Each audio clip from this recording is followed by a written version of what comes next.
Les mélanomes de stade 2B et C, qui sont associés à un risque de développement de métastases ultérieurement plus important que les mélanomes de stade inférieur, de stade 1 et 2A,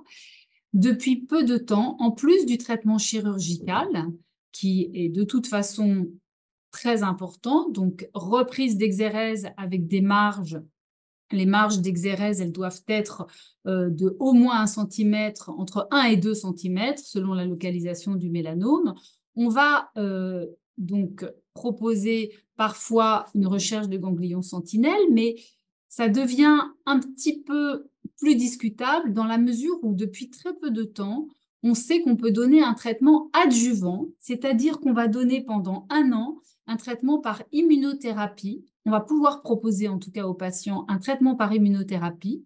par un anticorps qui va être dirigé contre une molécule qui s'appelle PD1 pour Programmed Cell Death. On va donner pendant 1 an cet anticorps par injection intraveineuse et on sait que ce traitement de 1 an va diminuer le risque de récidive. Mais c'est un traitement qu'il faut bien expliquer aux patients du fait des effets secondaires possibles, du fait aussi qu'on traite un risque, donc peut-être que le patient il ne récidiverait pas, même s'il n'avait pas de traitement, donc il faut vraiment qu'il soit motivé pour prendre ce traitement, et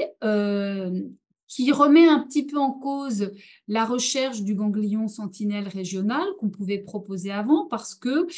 cette recherche de ganglion sentinelle, pour voir s'il y avait des métastases dans le ganglion, il servait éventuellement à donner un traitement adjuvant parce qu'à ce moment-là, on était passé au stade 3. Et là, si on va d'emblée choisir de donner un traitement adjuvant, ça peut se discuter parce que du coup, la recherche du ganglion sentinelle ne va pas changer le traitement. Donc, c'est un petit peu compliqué, il faut prendre du temps en consultation pour bien expliquer tout ça.